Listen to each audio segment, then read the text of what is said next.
हुए भगवान को प्राप्त करने वाले सभी संत महापुरुषों के श्री चरणों में प्रणाम करके विराजमान आप सभी का यथा योग्य सम्मान करते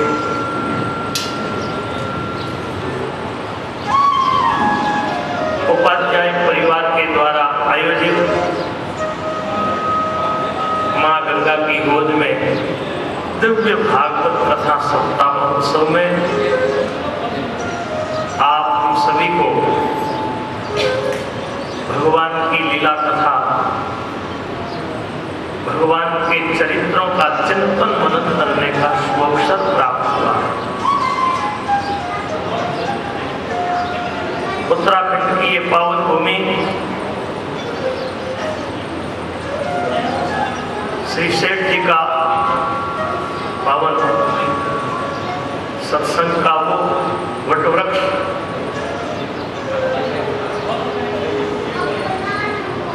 जहाँ भाई जी स्वामी जी महाराज ऐसे महापुरुषों ने सत्संग की गंगा को प्रवाहित किया, ऐसी पावन देव भूमि में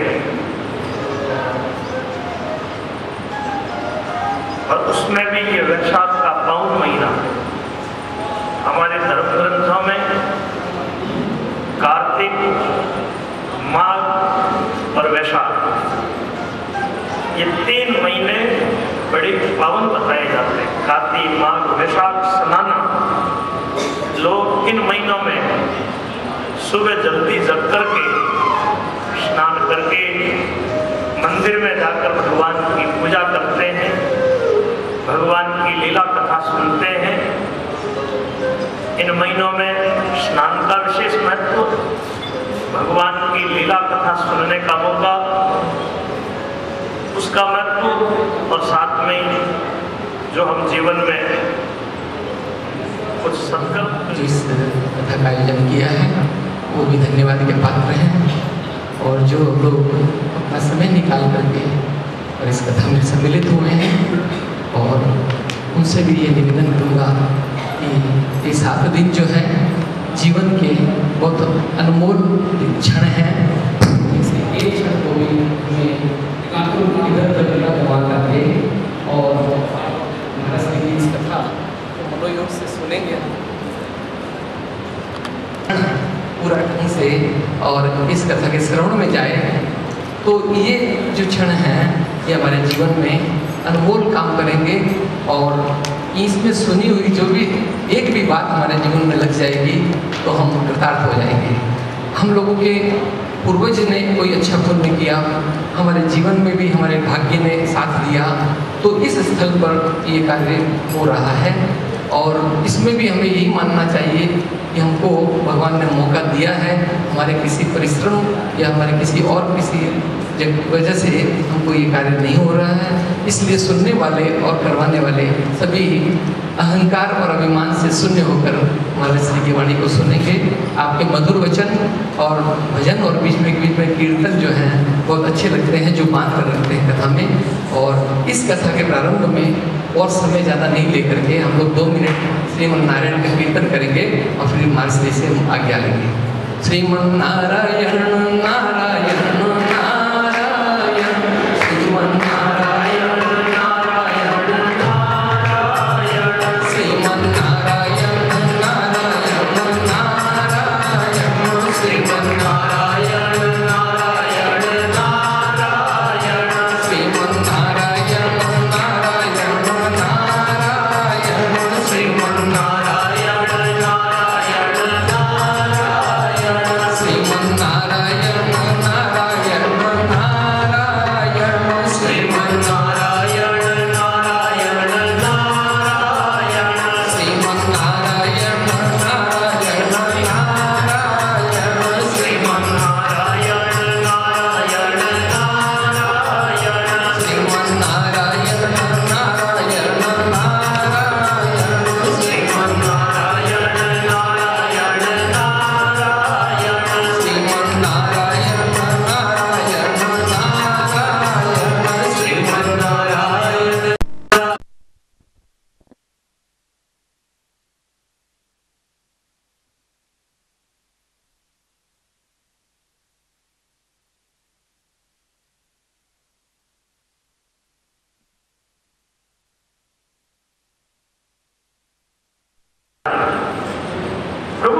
का जो उत्तम मार्ग है आप हमें सुनाइए। ऋषि लोगों की बात सुनकर के श्री सूत जी महाराज बोले, हे ऋषि लोगों, भगवान की कथा के आप परम प्रेमी हैं, मैं आपको प्रभु प्राप्ति की बात बता रहा हूं। संसार में सबसे बड़ा डर है वो मृत्यु का डर है, और इस मृत्यु भय से बचने के लिए श्री सुखदेव जी महाराज ने भागवत का प्रवचन किया। भागवत सुनते हैं, भक्ति बढ़ती है, भगवान को प्रसन्नता होती है, और संसार में चित्त शुद्धि के लिए भागवत जी से बढ़कर दूसरा कोई उत्तम साधन नहीं। एक जन्म के नहीं, जब कई जन्मों के पुण्य उदय होते हैं तब कहीं जीवन में ऐसा अवसर मिलता है। ये भागवत जी की कथा अमृत से भी ज्यादा मधुर और महंगी है। जब श्री सुखदेव जी महाराज राजा परीक्षित को कथा सुनाने के लिए सिंहासन पर विराजमान हुए, तब देवता लोग अमृत का घड़ा लेकर के आए।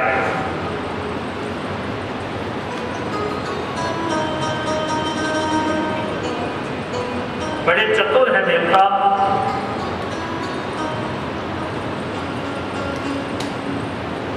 क्या बोले महाराज, ये अमृत ले लो, अमृत के बदले में आप हमें कथामृत का पान कराओ। सुखदेव जी महाराज मुस्कुराए। कांच और मणि की कभी तुलना हो सकती है? कहां कथा, कहां सुधा। उन्होंने देवताओं को अभक्त जानकर अमृत के बदले में कथामृत का पान नहीं कराया। कहने का अभिप्राय है, ये भागवत की कथा देवताओं को भी दुर्लभ है। गंगा किनारे 7 दिन राजा परीक्षित ने कथा सुनी। महाराज परीक्षित मुक्त हुए। देवताओं को आश्चर्य हुआ। सत्यलोक में ब्रह्मा जी ने एक तराजू बांधा। तराजू के एक पलड़े में जब तब सभी साधन रखे, दूसरे पलड़े में भागवत जी को विराजमान किया। अपने महत्व के कारण भागवत का पलड़ा भारी रहा। सभी को बड़ा आश्चर्य हुआ। उसी समय ये निर्णय हुआ कि भागवत साक्षात भगवान का स्वरूप है। 7 दिन बैठकर यदि कोई कथा सुनता है तो वह निश्चित मुक्त हो जाता है। ये 7 दिन क्यों बताए? क्योंकि संसार में जो भी प्राणी जन्म लेता है उसकी मृत्यु 7 दिन में ही होती है।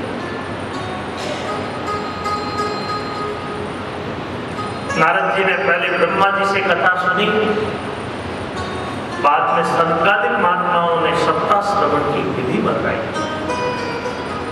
यहाँ ऋषि लोगों ने पूछा, हे सूत जी महाराज, नारद जी प्राय घूमते रहते हैं, कहीं एक जगह टिकते ही नहीं, ये संत समागम कहाँ हुआ? नारद जी का और सनकादिकों का ये मिलन कहाँ हुआ? सूत जी महाराज बोले, ऋषि लोगों, एक भक्तिपूर्ण इतिहास सुना रहा हूं जो मैंने श्री सुखदेव जी महाराज से सुना था। एक समय सनकादिक, सनक, सनंदन, सनातन, सनत कुमार चारों महात्मा सत्संग के लिए बद्रिकाश्रम आए तो वहां उन्होंने नारद जी को दुखी चित्त देखा। पूछा, नारद जी महाराज आप कहां से आए हैं, कहां जा रहे हैं?